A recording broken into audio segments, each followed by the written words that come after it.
Bienvenue à vous. Si vous nous avez rejoint, Kinshasa Direct se poursuit.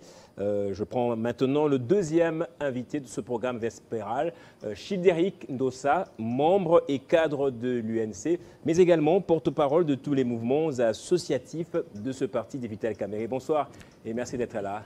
Bonsoir, merci pour l'invitation. Alors, avec vous, on va parler politique, élection, mais bien avant tout, j'aimerais que l'on plante les décors avec ce sujet qui concerne votre coin, d'où vous êtes originaire, le Kenge, justement, votre Kenge natal. La ville de Kenge dans la province du Congo. Le chef de l'État est au Kasaï central, c'est sa troisième fois, il n'y est jamais allé. Mais vous êtes venu alerter sur une chose, c'est que dans la ville, les choses ne vont plus bien, en tout cas. Écoutez, merci d'abord pour l'invitation. C'est ici l'occasion pour moi de lancer un appel pathétique à Monsieur le Président de la République, parce que ça fait, depuis que le chef d'État est élu, il n'a jamais fait sa descente dans cette ville qui réserve un lot de voix pour Monsieur le Président de la République en 2023. Des voix électorales. Voilà, non, le chef d'État sera élu. Il sera voté de façon massive dans la ville de Kenge ou dans la province du Congo. Oui. C'est ici pour moi aussi de lancer un appel pathétique à M. le Président de la République, au gouvernement ici piloté par le Premier ministre Samba Lukonde, aussi au ministre de l'IDPR, qu'aujourd'hui la ville de Kenge se trouve dans un état très comaté. Les érosions... Comaté, dans un état comaté. Dans le coma, c'est ça. Dans le coma, c'est-à-dire c'est là où je suis en train de lancer un appel à M. le Président de la République comme réanimateur de tous les problèmes de la République démocratique du Congo, aussi particulièrement la ville de Kenge, où il y a des érosions qui poussent dans la ville. Je lance un appel à M. le Président de la République, au gouvernement, de porter un œil très particulier pour la ville de Kenge, sinon la ville de Kenge va disparaître. Comme candidat député de la ville de Kenge, j'ai, avec des maigres moyens, j'ai envoyé plus de 500 sacs de sable, des sacs vides, avec des bêches pour que la jeunesse de Kenge, ça c'est le premier lot de sacs. Se prenne en charge en tout cas face à ce problème.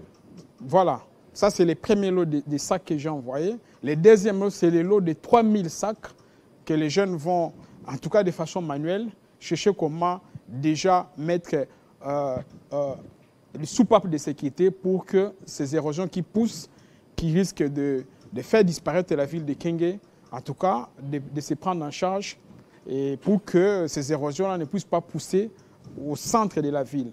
C'est là où j'en appelle à M. le Président de la République, au Premier ministre chef du gouvernement et au ministre des ITPR de porter un œil particulier pour la ville de Kenge. C'est aussi l'occasion pour moi d'inviter M. le Président de la République, depuis qu'il est élu, depuis qu'il est chef de l'État. Il n'a jamais été la ville de Kenge. Pardon ? Le Président de la République. Oui. J'en appelle au Président de la République de faire un tour dans la ville de Kenge pour s'imprégner. Mais le Premier ministre, c'est vrai, le chef de l'État ne peut pas se rendre un peu partout. Le Premier ministre y a été, je pense, peut-être une fois ou deux fois. La dernière fois, c'était lors du pseudo-lancement du programme de 145 territoires. Absolument. L'administrateur du territoire de Kenge a sillonné un peu partout avec le Premier ministre. J'y étais, nous sommes allés à Kenge 2 même, qui est vraiment, je dirais, un territoire enclavé. Totalement. Alors, 2 années après, pas des moyens toujours donnés à ce pauvre administrateur. Pas des moyens. La ville de Kenge est dans la noirceur. Justement, c'est l'union sacrée dans laquelle vous faites partie. C'est là où je lance un appel. C'est le président de la République qui est notre père. C'est lui qui trouve des solutions à nos problèmes et au gouvernement. Que la ville de Kenge est dans la porte de la capitale. Nous sommes dans la noirceur. Lorsqu'on n'a pas du courant dans la ville de Kenge, les investisseurs ne vont pas venir. Même ceux qui finissent les études dans la ville de Kenge. Il y a plusieurs instituts. Ils n'ont pas d'emploi. Ils se convertissent aux motocyclistes. Ça, c'est une perte pour la jeunesse de la ville de Kenge. C'est là où je lance un appel pathétique à M. le Président de la République, en tout cas, de nous aider pour que la ville de Kenge soit éclairée, pour que les érosions qui poussent, en tout cas, ne puissent pas pousser, que les ministres des ITP et le gouvernement puissent s'imprégner. C'est dans ce contexte, parce que s'il y a du courant de la ville de Kenge, ça va faire appel aux investisseurs. Et le taux de chômage vertigineux, en tout cas, qui prend le corps dans la ville de Kenge, je pense que s'il y a du courant, les investisseurs vont venir, si c'est pour la redondance, et que cette situation d'un taux de 100% de chômage qui rentre dans cette ville, surtout dans cette province du Congo, va diminuer. Et qu'en est-il du gouverneur? Écoutez, je pense que monsieur le gouverneur, c'est lui le gouverneur des provinces. Certes qu'il y a les frais de fonctionnement. Est-ce que les frais de fonctionnement qu'on envoie, ça permet aussi créer une soupape comme je suis de sécurité pour que ces érosions-là qui poussent ne puissent pas. Bon, je ne sais pas, moi je ne connais pas le gouverneur de la ville de Kenge de façon personnelle. Je sais c'est lui le chef de cette entité. Mais ici, je lance un appel, parce que c'est une situation qui devient très gravissime dans la ville de Kenge. J'en appelle à Monsieur le Président de la République. Ici, je n'appelle pas des individus, j'appelle Monsieur le Président de la République et le gouvernement Samba Lukonde et les ministres des ITPR de porter un œil particulier dans cette ville qui vit dans la noirceur depuis beaucoup d'années. Et que des érosions qui poussent, moi, ma crainte est que la ville commence à disparaître. C'est pourquoi, avec des économies personnelles, comme avocat, comme assistant d'université, comme acteur politique, j'ai déjà défalqué plus de 5000 sacs dans la ville de Kenge et des bêches pour que la jeunesse se prenne en charge de façon manuelle avant que le gouvernement intervienne via l'entremise de M. le Président de la République, via l'entremise du Premier ministre chef du gouvernement, qui est d'ailleurs très attentif pour des problèmes qui concernent la République, et les ministres des ITPR de savoir que la ville de Kenge se trouve dans un moment où je vous dis dans un état comaté, et que le président de la République comme le Premier ministre, je le convie ici avec mes sentiments patriotiques de s'imprégner pour cette situation qui se passe dans la ville de Kenge. Childéric Ndossa, nous allons parler élection à présent. Justement, le président de l'ECD, Martin Fayoulou, a fait une autre communication dans laquelle il précise ses propos ou les propos de son parti contenus dans un autre communiqué précédent. Il dit « Nous ne boycottons pas les élections, mais exigeons un fichier électoral fiable avant de déposer nos candidatures.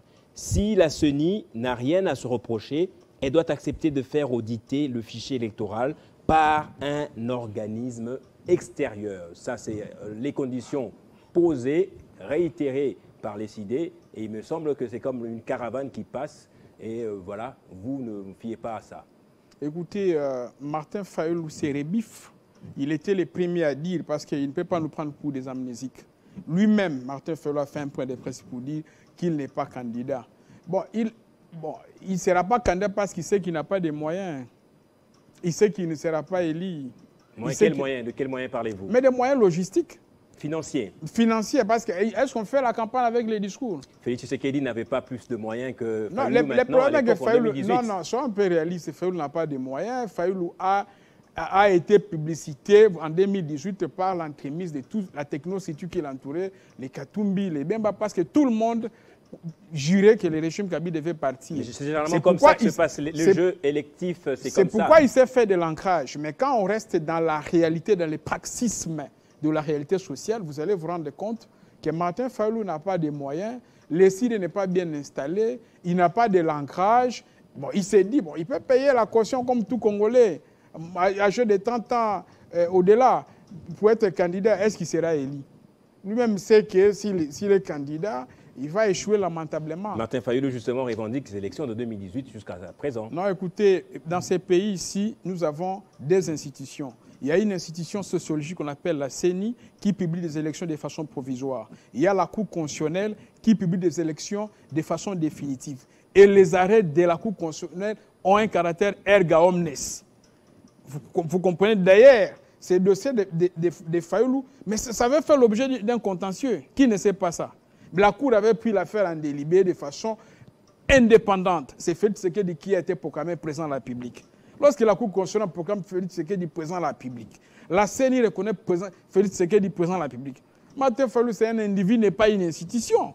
Les institutions de la République reconnaissent Félix Tshisekedi président de la République. Il dit c'est la population, on n'est pas là. Le problème, ce qui importe dans les cas sous-examen, il y a l'élection en 2018, en 2023 ici, on a déjà fait le toilettage du fichier électoral, il y a les débats sur la répartition des sièges au niveau de l'Assemblée nationale. On doit dépasser ce débat vraiment périmé. Ça, c'est un débat périmé. Il a été élu où? Qui l'avait proclamé? Est-ce que c'est une fierté pour l'Union sacrée d'avoir de moins en moins de challengers qui feraient face à Tshisekedi? Nous sommes en politique. La politique n'est pas un jeu de cadeaux. Ça, il faut le savoir. C'est un monde magique, c'est un monde aléatoire. C'est un monde... Ça, c'est la politique. Je parle de la politique ici. C'est un monde de coups. Vous voyez? C'est un monde de coups, donc il ne faut pas s'en faire.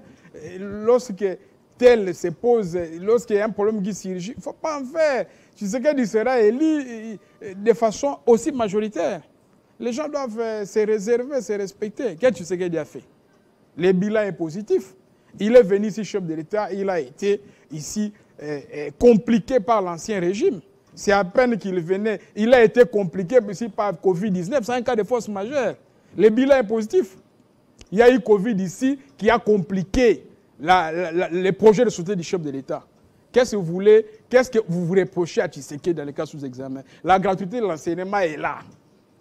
Ici, on a mécanisé des NI par l'entremise du ministre de la fonction publique. Qu'est-ce qu'on veut reprocher? Tshisekedi qui avait fait appel au Covid-19 dans ces pays-ci. Mais ça perturbait, ça chamboulait les mandats de Tshisekedi. Donc, nous devons lui accorder la chance. C'est un Congolais qui a les soucis des Congolais. Quand vous allez, vous êtes journaliste d'investigation. Vous dites que le mandat de Tshisekedi est une réussite. Vous évoquez justement la gratuité de l'enseignement. Il y a tant à dire là-dessus, notamment les écoles qui fonctionnaient très bien avant la gratuité de l'enseignement. Aujourd'hui, ce sont des écoles qui ont perdu, en tout cas, de leur plus belle. Je ne parlerai pas des bobotos, etc. À cause de la gratuité de l'enseignement, cette école a vu fuir beaucoup d'élèves qui sont allés vers les privés. Je ne parlerai pas de votre Kenge qui aujourd'hui connaît les problèmes d'érosion. Kasaï central, où se trouve Tshisekedi, est toujours dans un état aussi comateux comme Kenge.